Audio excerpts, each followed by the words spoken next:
Yuri was in deep thought. Death? Only death can bring an equal end to all things. If that was the case, is it theoretically possible to maintain the memories of my previous life and live a second time?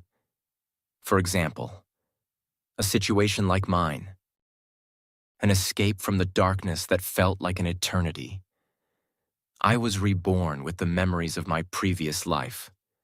The last thing I could remember was saving a drowning girl. Then an immense sensation of coldness and the desire for death. I had no regrets about dying from this life.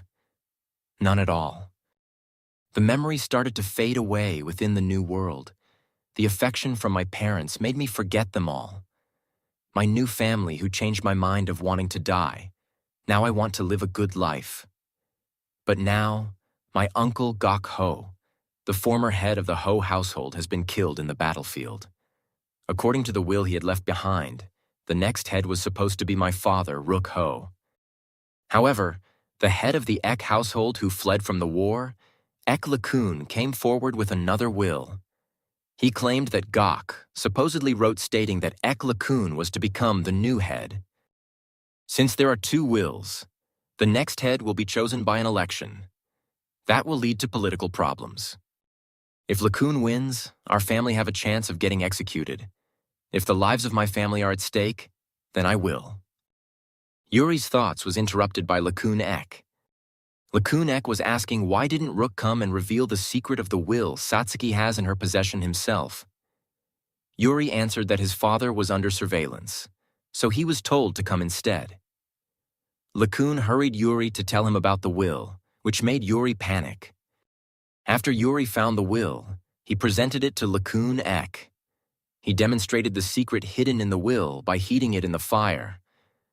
Lakun Ek was shocked as he saw the parchment show the insignia of the Ho household. Yuri thought that the color was a bit too pale, so he tried to heat it up some more. But the parchment caught on fire, and it ended up being burnt. Yuri asked for forgiveness, but Lakun brushed it off and asked what it was about. Yuri read a piece of paper revealing the information for what it was about.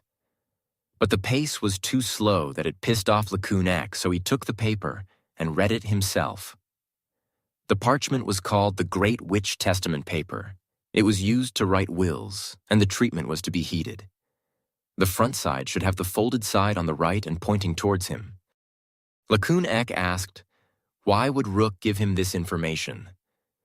Yuri answered that his father was just a farmer, and he doesn't want to be the next head of the family. This made Lakun laugh, realizing that it was the reason that Yuri was sent to him to reveal this information. Yuri answered, yes, then further explained that he stole a copy of the parchment, bargaining that he would give the parchment in exchange for being treated the same way as they used to. Lakun agreed. This made Yuri smile. Knowing that his family is safe even if Lakun Ek wins, Lakun Ek said to send his regards to Rook as he repeated the instructions. Then Yuri bid his farewell. But as soon as Yuri closed the door, he saw Lakun Ek grinning deviously. After the tense situation, Yuri let out a long sigh. He thought that it was hard to act like a kid, and he wondered if it looked like he was acting. Then he thought about his father, and he can't imagine his father wanting to be in the middle of political affair. Because his father chose a simple life as a farmer, away from the family, the wars, and the politics.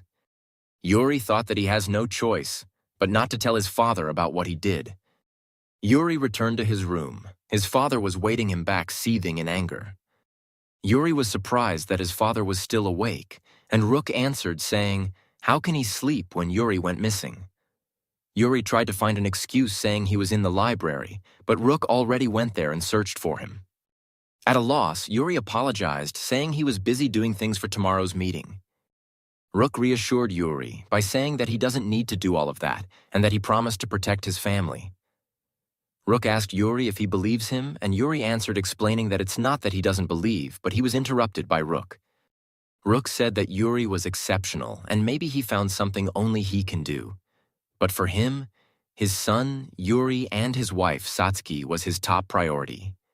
He explained that one's own life is one's own existence. There is so much more than just his ranch.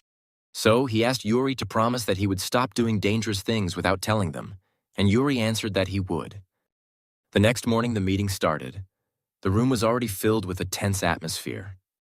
Satsuki explained that no matter the outcome of the meeting, it is the one that will decide their future. Satsuki added that their lineage consists of proud, chivalrous knights, so they should feel free to raise their hand if they have any questions. She prompted everyone that she will conduct a verification test on both of the will to confirm which one is real.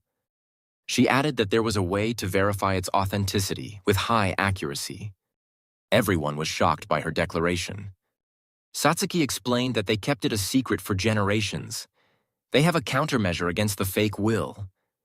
It was made in such way that when the will is heated, it will show the family crest behind the paper. She showed the will of the previous head Sarn Ho, who was the father of Gak Ho, saying that most of the elders saw this will from the previous succession meeting.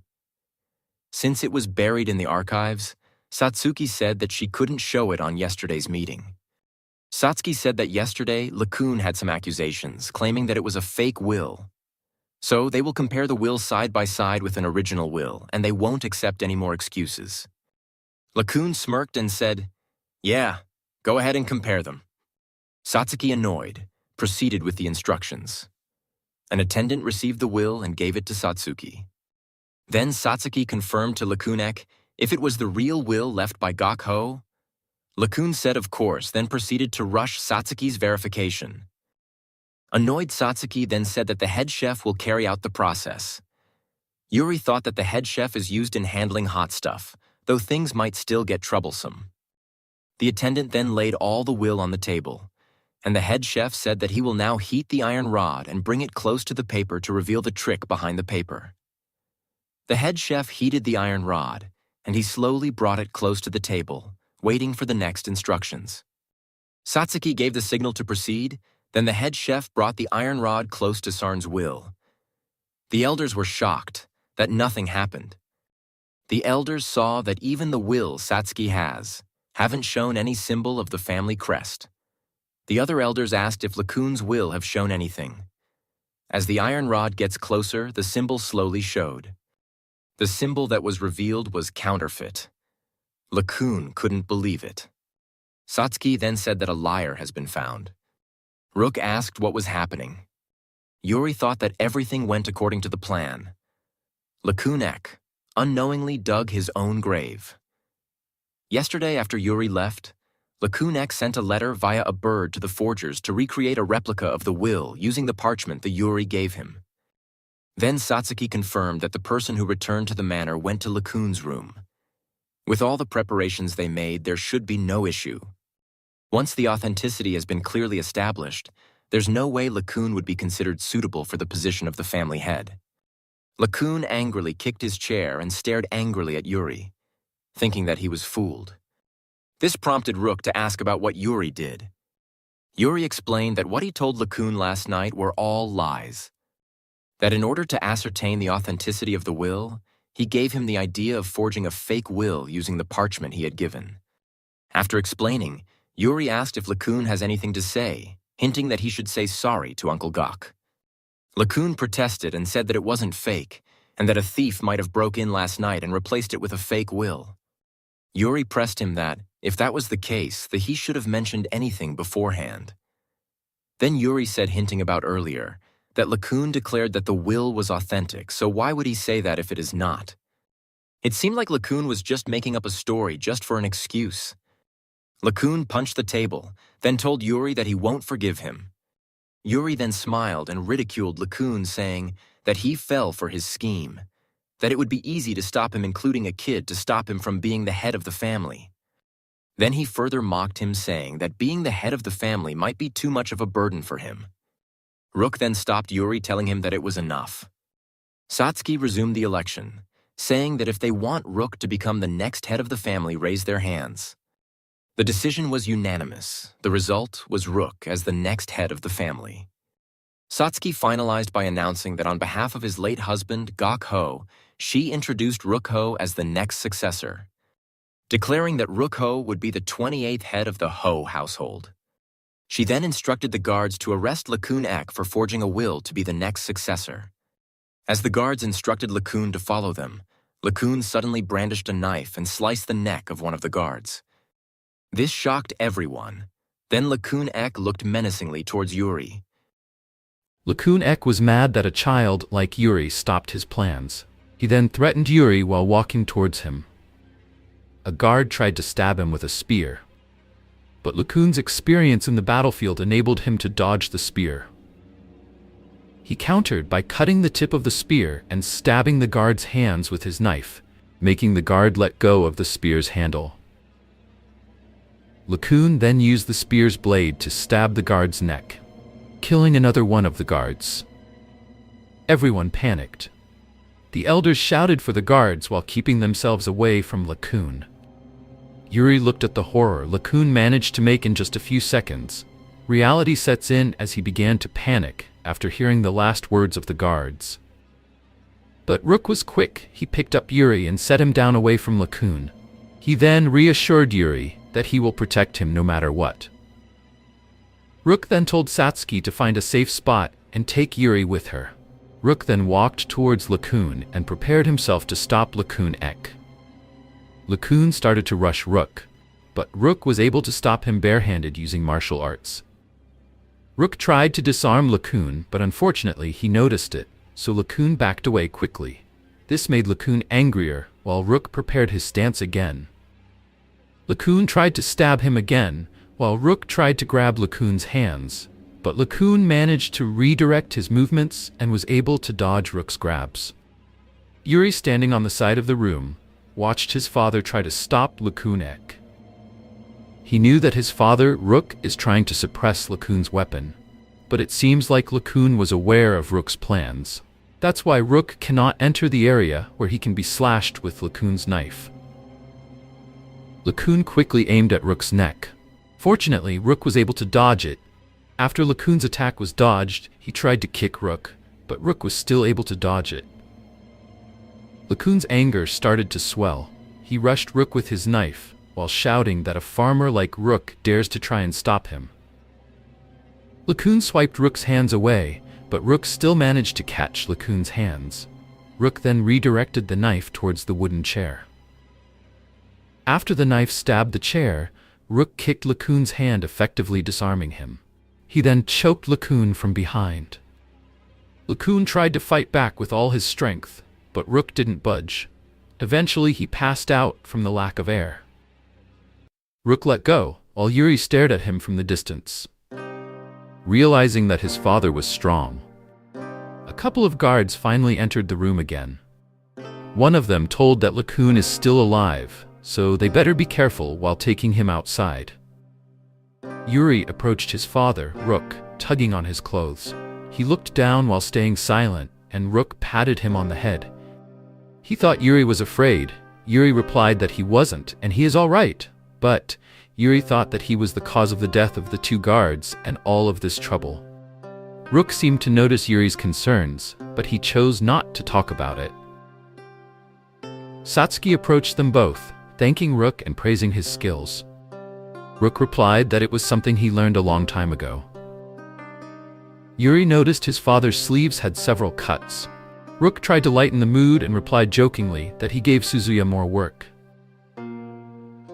Later that night, they were eating dinner at the table together. The silence was deafening after the events that happened earlier.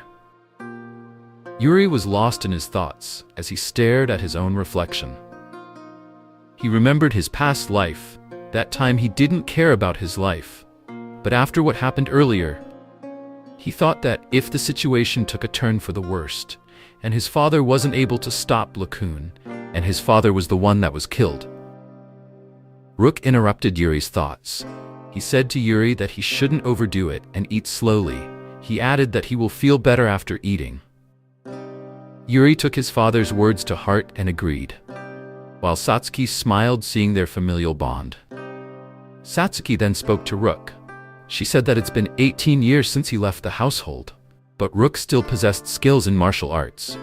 Satsuki then asked if he really hates conflicts that much. Rook answered that he does, and that it is the reason that he gave up becoming a knight and started a new life. Satsuki replied with a question, saying that Rook was planning to enroll Yuri into the Knight's Academy.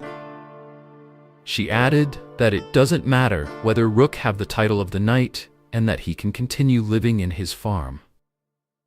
Rook replied, asking if Satsuki will handle all the matters of the main household. Satsuki replied that it's not a good idea for a widow like her to handle matter related to the main household. She added that they shouldn't worry since she will be keeping out of the public eye, and that she will ask for help from the elders since they have a lot of free time. But if there's a dangerous person that arrives, she will write Rook a letter. Rook replied back that if she prepared that much, then he wouldn't worry. A maid told Yuri that she will replace the food with something warm, and Yuri said his thanks. Yuri was about to take his first bite. He noticed Sham fidgeting across the table. Sham suddenly asked Yuri. She asked him to accompany her to look at the stars. Sham asked Yuri to watch the stars together. Yuri replied back if she meant to watch the stars right now. Sham said yes. Then she asked isn't Yuri was interested in the stars. She then asked her mother, Satsuki, if she can go watch the stars, and her mother replied that she can only go after finishing her food.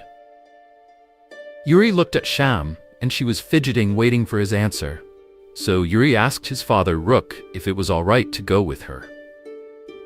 Rook replied why not, while making a funny face and teasing Yuri. A few minutes later, both Sham and Yuri went to watch the stars. Rook reminded them to not go outside the mansion, and Yuri replied that they won't, while Sham was excitedly pointing and asking Yuri to follow her. She said that she knew a place where they can look at the stars. They both went up the stairs and up the ladder. After reaching the top, Yuri was surprised too that there was such a place in the mansion. Sham replied that it was her secret hiding place. Yuri said that he doesn't know much about the stars, and Sham replied that he doesn't need to worry and she will tell him about the stars. They looked up and marveled at the brilliance of the stars. Yuri said that this place has a good view of the stars, and Sham agreed. She added that whenever she's having a hard time, she always come here because this place calms her down. After looking at the stars, Yuri noticed something familiar. The stars are so closely packed together that they resemble the Milky Way. He thought that does that mean there are many galaxies in this world? Humans somewhat resembled the humans in his past life. He thought that it's not like they were born into a world with no connection. Sham, disappointed at Yuri, she asked him if he was even listening to her. Yuri apologized while panicking, asking what was she saying again. Sham pointed at the star in the sky. She said that its name is Mura. She added that Mura is the third star that revolves around this star. She explained that there are 5 stars that are like this, and they are considered special stars. They move completely different from the other stars. Yuri thought that if it moves in this place, then there's a possibility that Mura is a natural satellite. And if the people in this world have knowledge about this, then they understand the universe in terms of celestial motion. Sham asked Yuri if he knows what constellations are. Yuri replied that he knows what they are, but the important part of astronomy is the formation of the stars, so he wasn't interested in anything else. Then he asked Sham to share her knowledge with him. Sham said that since he was hopeless, she will explain it to him. She explained that there are 2 types of constellations, the summer and the winter constellation. What they see in the sky right now is the winter constellation. Sham pointed in the constellation of the cow, then she pointed in the constellation of the lyra, then the constellation of the cat, and lastly, the constellation of the ladle. Unfortunately, Yuri doesn't understand a thing, but he noticed something similar. The constellation of ladle was familiar to him. It was similar to the Big Dipper. Then he looked at the constellation of the cow. It was similar to the constellation of Orion in his past life. After noticing the similarities, he asked himself, Is it possible for the stars to look the same even in another world? In the first place, starlight is the light from stars and galaxies and the afterglow of the supernova explosions that reaches the Earth's surface. Even though the position of each star is different, there's no way they'll look the same as Earth by chance. Isn't it natural that in another world, the shape of universe would be different? Yuri thought of all the possible reasons, but this planet where he was reborn is in the same space as Earth and in the same position where the stars look the same. He thought that it was the most reasonable idea. Sham continued to explain, and after she finished explaining, she asked Yuri if he understood everything she said. She panicked after seeing Yuri. She thought he fell asleep. But suddenly, Yuri said that he had something to do, so they should wrap up for today. Sham slumped down. She asked Yuri if it was boring and added that she doesn't know why she liked astronomy. Yuri replied back saying that he liked listening in astronomy, but there was something he needed to confirm, and if his assumptions were correct, then it will be a great discovery. Yuri promised to make it up to her before leaving. Sham agreed and said that Yuri should let her know about the great discovery, but the hatch was already closed. Sham was left alone in silence. She then smiled at the thought of the great discovery. Later that night, Satsuki was reading a letter in her room. She held the letter tightly close to her chest. Then someone can be heard knocking on her door. She placed the letter down the shelf and told that they can enter her room. It was Yuri. He asked Satsuki if he can see the map. Satsuki replied that realizing that Yuri can't find a map in their house. Yuri asked if it was possible to see the biggest map that she has, something with a large drawn area that shows the shapes and size of the continents. Satsuki led him to the biggest map that they have. She said that the largest map that they have would be the Great Empire, and that there should be a copy in the treasure room. Yuri thought that even if it was a copy, it should be enough for him to know the range of the country. The Great Shantila Empire had a vast territory, including the present-day the Kingdom of Shalta. He thought that even though they perished 900 years ago, they possessed excellent civil engineering technology, and the foundations of the royal capital are said to be relics of that era. If the map was made there, then it wouldn't be in a bad condition. They entered the treasure room. It was filled with tons of luxury stuff, armors and weaponry. Satsuki said that it was so dusty inside the treasure room. She went to the drawer that held the map and gave the lamp to Yuri. Satsuki opened the drawer and opened the map in the table. Yuri was surprised as he looked closely at the map. Satsuki pointed on the map that their country should be around there. Yuri thought that the map resembles the Scandinavian peninsula of the Eurasian continent. The shape was somewhat irregular, but it's a terrain he knew. As far as the borderline is concerned, the Shantila Empire seems to have spread its territory from the Ural Mountains in the east, Scandinavia in the west, Ukraine in the south just before Baku in Azerbaijan. Perhaps because Shantinian, the capital, is located on the Crimean Peninsula, the Black Sea coastline is drawn very well compared to the other frontiers. Yuri realized that he was reborn in Earth, and he just didn't notice. Satsuki was troubled because their country isn't shown properly in the map. She said that there was another map in her late husband's drawer. Yuri asked if he can have a look at that map too. Satsuki replied that he could, since they already came down there. At the room of the former head of the family, Gauk, Yuri went around and had a look at the place. He noticed that there were a lot of books. Satsuki said that if he decides to stay in the mansion, he can read as much as he wants. She noticed that the map was conveniently left in the table, so she asked Yuri to sit on the chair. She picked him up and sat him down, so Yuri can look at the map properly. Yuri saw the location of the countries. He thought that the map was drawn pretty well. Satsuki stood on the side looking at Yuri. She remembered something that happened earlier. It was their conversation. Yuri asked Satsuki to make a false proposal. She added that Yuri would deliver that paper himself. She asked, "Isn't it too dangerous?"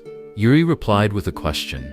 He said that if they don't do something, is she confident that their side will win? Satsuki replied that she can't say for sure, but they have a lot of allies on their side, so there's no need to worry. Yuri asked her, according to her, what is the meaning of winning? Satsuki asked, what is Yuri trying to say? Yuri replied back saying, just because you win and become the head of the family, it doesn't mean she can do anything she wants. After winning the vote and sending Lakun back to his place, framing him as a traitor and executing him in front of everyone. Can the head of the family do all of that? He explained that even if Satsuki report the Ek family from the territory, it's not going to work. And if she orders Lakun to return to his domain, he wouldn't be willing to be subpoena or surrender his domain, even if he was charged of his crimes. Then they will have to enforce the law to get justice. If that were to happen, there's a high chance for a civil war to happen. And if that happens, Yuri asked Satsuki if she thinks the other lords would comply. It would be nice if they could crush him with overwhelming force, but if they can't get cooperation of the other lords, then it's useless. After all, it would be better to allow Ek family to live, and they can avoid a civil war. Satsuki replied that what Yuri said had some meaning. Then she asked Yuri, isn't he worrying about this matter too much? Yuri replied that he can't imagine an arrogant, envious, and angry man like Lakun Ek would just accept the result and stay silent. Yuri is sure that Lakun would attack Satsuki and Rook as his revenge, and if the Hao family doesn't go to war, they won't be able to reap the domestic and international achievements. Yuri asked if she is confident that she can maintain the support of those lords for more than 10 years, with only small achievements, such as small harvest. Satsuki replied that if the scheme was exposed during the election, they would be at a disadvantage, so she apologized that she can't help Yuri on this matter. Yuri asked Satsuki if she trusts him. Satsuki replied that, because he was still very young, she can't fully decide to trust him.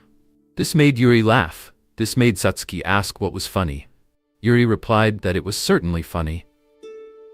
He was invited by Gauk to be his son-in-law, and Satsuki was aware of this. And the reason why Rook was chosen to be the head of the family was to eventually pass down the title of the head to him. Yuri asked Satsuki if she was doubting the trust that her late husband, Lord Gauk, put in Yuri. Or rather, what is she trying to accomplish through her husband's will? Those thoughts lingered in her mind until Yuri was calling out to her. Satsuki then snapped back to reality. She apologized, saying that she was thinking about some stuff. She then asked if he had any questions. Yuri said no, and he will go rest for now. He then thanked Satsuki for letting him study. Satsuki then escorted him back to his room so he can rest. While walking, Satsuki thought that Yuri wasn't a normal child. Everything went according to his plans. With Lakun tied up in prison, he managed to resolve the entire situation. They both reached Yuri's room, and Yuri thanked Satsuki for escorting him back. He said that she should go get a good rest. Satsuki said goodnight to Yuri, while wondering what her husband Gauk saw in Yuri that made him trust Yuri that much. A knock can be heard from the door. Afterwards, 2 attendants entered the room bringing a change of clothes. Yuri replied saying his thanks. The attendants reminded him that Master Soim is waiting for him at the dojo. Yuri replied back surprised and said that he will hurry up in getting ready. The attendant excused themselves and left, leaving Yuri alone. He sighed to himself and said that he will never get used to the way they address him. It's been 3 years since Rook took over and became the head of the family, and they moved into the main house. Yuri, at 10 years old, having a hectic lifestyle in a completely different environment than before. A very large room, getting greeted by the people who worked at the mansion, having someone watch over him and taking care of him. His life completely changed from when he was a farmer. Luke has been doing a lot of work too, from the administration work to training the soldiers. He's busy from morning to night, and he also inspects the territory he left his vassals to handle. Even Yuri had been left alone to do most of his work, with occasional visits to give few instructions here and there. Yuri's mother Suzuya called out to Yuri while he was walking towards the dojo and asked if he's going to practice. Yuri replied that he is. Suzuya showed the seeds that she gathered and said that they will cook them and eat it later. Yuri said thanks and that he is looking forward to it. He thought that his mother never changed even after moving to the main house. Yuri headed towards the dojo. He opened the doors while apologizing that he was late, but he was cut off by an attack, but he managed to do dodge roll. It was Master Soim. He said to Yuri that he has good reflexes and he wanted to continue the training with that kind of spirit. Yuri fought with a spear while Soim deflected his attacks. Yuri changed his tactics by sending a flurry of spear thrust, but Soim still managed to deflect everything. Soim deflected Yuri's final thrust, grabbed his shoulder and destroyed his balance by sweeping his ankles. A loud thud echoed in the dojo. Yuri fell flat on the wooden floor. Soim told Yuri that if this is what he reached in training, the people would laugh at him in the institution.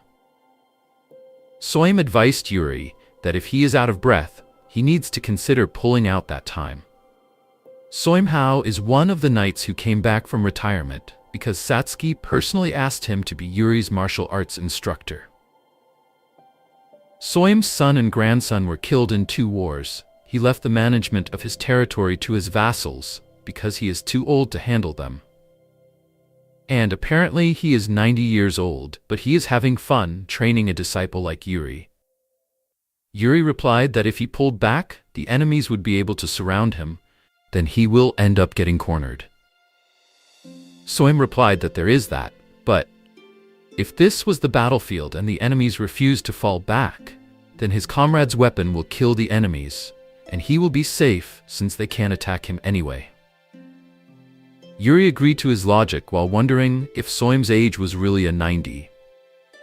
Soim told him enough talking and resumed the training. Yuri replied back with enthusiasm. A few hours later, he was smacked with a book. Satsuki was mad that Yuri was sleeping while she was teaching. Yuri replied that he will pay attention. Satsuki then explained it again. She added that Yuri should remember this as the paper lantern scraping the winter snow. Yuri was confused, so Satsuki explained it even more. She explained the complexities of the conjugation verb to Yuri. The ancient Shan language that Satsuki was teaching to Yuri is an old language from the great Shantila Empire.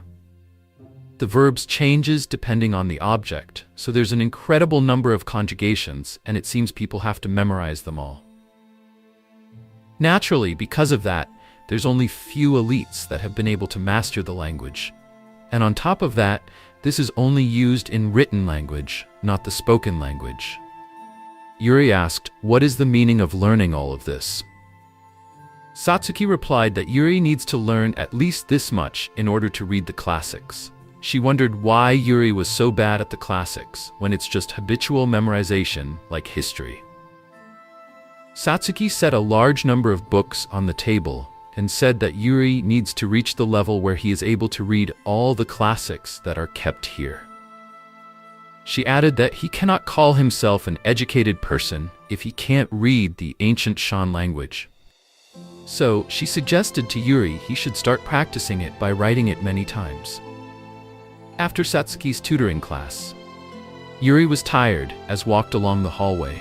He thought that this was torture. He needed some rest. He walked towards the room and knocked. Sham was inside studying. Yuri said hello, but he was ignored, so he poked her cheeks again like when they first met, and he kept poking her cheeks until she noticed him. Sham pulled away surprised, and Yuri replied that she was in deep thought again. Sham told him that the Kepler's laws that Yuri taught her are amazing. She added that the geocentric model explains Mercury's orbit and Mars's retrograde errors. It was different from the traditional model. Yuri asked about the traditional model, so Sham explained it to him. Sham said that the traditional model was the moon revolves around the Earth and sun orbits the Earth in the form of second moon, and around it was the other planets that orbits around the sun as a form of satellites. It was very complicated. But the Kepler's laws are all in harmony with each other and explains everything without forcing any settings. Yuri thought if it was possible to have this much of fun, he then wondered if he was ever this excited when he was researching in his previous life. But he immediately thought that he didn't. Sham was in the middle of talking, but Yuri cut her off. Yuri invited him to go outside and have some fun, and maybe she will see some interesting things. In the middle of the forest, Yuri said that the winter has settled already.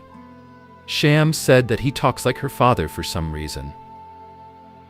Yuri felt like he was hit by a reality check, but he tried his best to ignore it. He asked Sham if she ever wondered why is this place in such a cold region. Sham replied that it was because the place was in the north. Yuri replied that the equator and this country have same total of number of hours of sunlight per year. He then hinted at the height of the sun. Sham replied, "Does the height of the sun even matter?" Yuri explained that holding your hand in an angle on top fireplace doesn't feel too hot, in contrast of holding it directly on top because the amount of heat irradiated is proportional to the area seen from the heat source. The sun's light is low on this place, and the surface of Earth is always on an angle to the sun. The amount of heat supplied to the Earth's surface is less than half that of the area directly below the equator, so it affects the temperature. Sham excitedly said that it was an interesting topic, so Yuri continued explaining, thinking that she's fallen for the bait.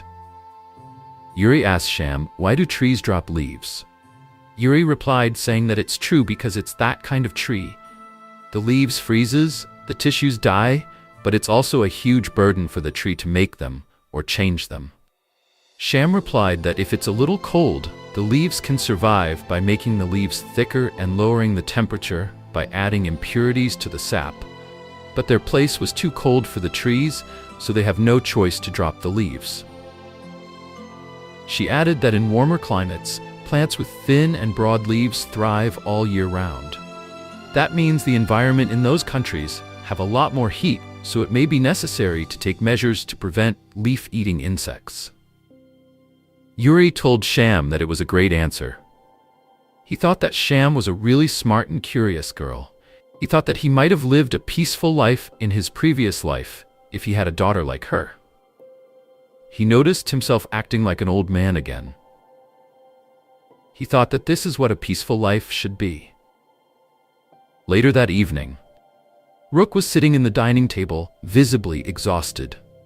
Yuri said that he's been working a lot lately, while Satsuki said that he should entrust some of the work to others, so that he can come home early. Yuri asked his mother if she is getting used to the lifestyle here.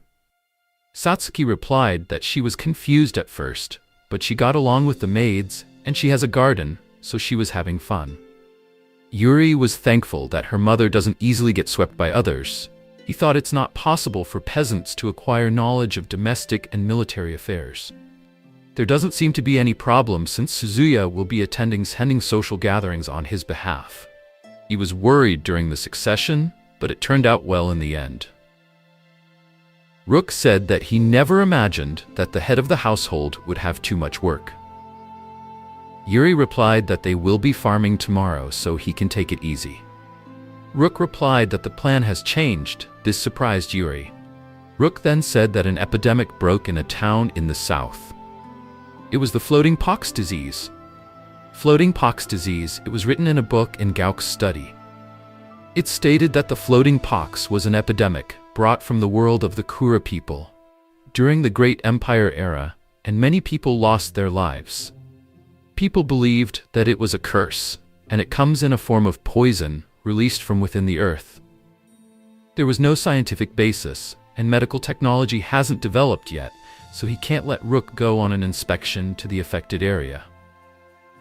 So Yuri told him that he should leave it alone, but Rook immediately replied that he can't leave it alone. The people are troubled, and as the head of the territory, he needs to go. Yuri asked him that wouldn't it be a problem if he was to get infected. Rook replied that he's just worrying too much. He added that it won't be easily transmitted that easy. So Yuri said that he will join the inspection. Suzuya and Rook gave a worried expression. Yuri said that if it's not transmitted that easy, then there should be no problem if he joins the inspection. Yuri begged to his father Rook to take him along because he wanted to see the disease himself. Yuri's mother Suzuya was worried since he is just a child, so she was against the idea and tried to stop him, but Rook stopped her. Rook allowed Yuri to join him, but only if he listens to his instructions. And Yuri agreed to his terms. The next morning, they traveled down the south by riding a king eagle. The town set up a smoke signal so they can see where they can land. After landing the king eagle, Rook tied the reins to a nearby tree while Yuri rummaged through his knapsack. Yuri gave Rook a cloth which confused him, not knowing the purpose of the cloth. Yuri explained that he should cover his nose and mouth, and this will reduce the chances of him getting infected by the epidemic. And Yuri replied, asking him what would he do, and if he spread the epidemic once he gets back to the mansion and spread it to the whole household. A few minutes later, they walked around the town. Every house was closed and people were afraid of the epidemic. An old man explained that they have gotten into a very troublesome situation. If anyone gets injured, they just put medicine on the wound, but they can't do anything about the epidemic. They were just living a peaceful life, but for some reason they started facing the Great Land's wrath, or maybe it's a curse. Yuri thought that this epidemic was brought by the Kura people in the olden times. And the people in this world have no idea on viruses and pathogens, so their only choice was to pray to God. They arrived at a house that's been isolated in the town. The old man said that this is where they gathered all the infected people. The healthy people are taking turns on taking care of them. Yuri said that they will go inside and take a look, and instructed to close the doors once they're inside. They opened the door, and dust inside came out. After the dust settles, Yuri saw what was inside, and he was shocked. He saw every single infected people barely hanging on their lives. The people were severely infected, and their whole body was filled with blisters. Some have given up, and the others were scratching their bodies constantly. Yuri looked at them with pity and fear. He thought that this was the worst possible scenario. He advised Rook not to touch any infected person. The wall, the food, or anything inside shouldn't be touched. Rook, trying to understand what Yuri meant, he looked around and saw the infected struggling and vomiting. He thought that this is such a bad situation. One of the infected asked for some water. Rook noticed him and tried to give him a cup of water, but Yuri suddenly grabbed his hands and pulled him outside the building. Rook was surprised. He asked what was wrong. He said that he should at least give them water. But Yuri didn't listen to him and instructed him that they should shut the door immediately. Once they were outside, the people locked the doors again. Rook asked what happened to him. They just entered the place, and Yuri immediately rushed back. Yuri said to his father that he cannot go inside the room because he will get infected by the disease. Rook replied that Yuri always exaggerates stuff. Yuri thought that it's not exaggeration because he knows what kind of disease it was. It was smallpox. Smallpox is a carrier that's caused by variola virus. When the disease develops, blisters appear all over the body, even on the internal organs of the person. Afterwards, there's inflammation on the whole body, there's a high fever, and those with low physical strength dies with a mortality of 10%. The source of the infection is the patient's pus, which breaks out the blisters when the skin is scratched, contaminating clothes and objects that were used. That's the reason why they should never touch the patient or anything inside the patient's room. And staying inside the patient's room, is the same as getting locked up in a swamp that's been infected by the virus. Yuri protested to go back to the mansion. But Rook disagreed, saying that he decided to help out this village's people, and to counter this problem even Yuri will help out. Rook told the villager to gather everyone and bring some clothes, food, and water inside. Yuri told him to wait. He told Rook that if he gathers people to this place, the infection will only worsen. Even if he manages to save 100 people, he will be spreading it to 1,000 other people. This angered the villagers. They thought that Yuri thinks their village isn't important. They shouted that their family and friends are dying, and he was asking them to only watch them suffer. Rook tried to de-escalate the situation, saying that they will not abandon the village. The old man went towards to Yuri and said that he would like to show them something. The old man showed them the place where all the people that died by the disease. He added that they can't hold a funeral since there were so many of them. Rook replied that he thought it was an ordinary smoke. He didn't think that it was for this. The villagers whispered to each other that they need to help their family, and that Rook brought a useless kid. While the old man requested Rook's help to aid the village. Yuri realized that the way he spoke earlier was wrong due to the tense pressure, but he still thought that they have no idea what this epidemic can do. He thought that no matter what kind of excuse he makes, from the adult's point of view, it's just a child seeing a sick person and complaining to go home. But if prevention measures are not taken and a large number of people gather, there's a possibility that an outbreak of infection will spread not only to the Maou territory, but also to the entire country, resulting to more deaths. The village, the territory, the country, or the family. After weighing these, the one that Yuri chose was the memory of his time when he was young popped up in his mind. He talked to his father again, and he apologized for how he acted earlier. Then he requested that they should listen to his suggestion at least once. The villager tried to protest, but Rook was quick to stop him. Rook then agreed, but this will be the final time that he will listen, so he asked what Yuri wanted to say. Yuri replied that it was a method to save everyone's family. Few minutes later, they went in the farm. Yuri wanted to meet a farmer around who sells milk. He was sure that the people there wouldn't be affected by the disease. Rook saw the children and they weren't infected by the disease. He thought that it was just coincidence. Yuri replied back that it was not the case. He explained that these people developed immunity from milking and drinking their cow's milk. After reaching the barn, Yuri said that it was what he expected. They both looked at the cow. They noticed that the cattle were infected by the disease. Yuri explained that there's a similar disease that affects cows. However, cows do not die even after they get infected. And even if it infects humans, the symptoms are mild, and once infected, they will not develop variola virus. They gained immunity to the floating pox due to milking an infected cow so many times. At most, they would develop a few blisters and get physically weak. Rook asked, how was that a reason for them not to get infected? Yuri answered, that's because their body have already fought a similar virus and gained experience. That means even if they get a fatal disease, their body won't lose due to the experience. Yuri thought that in Japan it was called cowpox, which was relative to the smallpox. They get immunity by being infected by a weakly virulent type of cowpox. Once infected by this and recover, they will never get smallpox again. That process is called vaccination.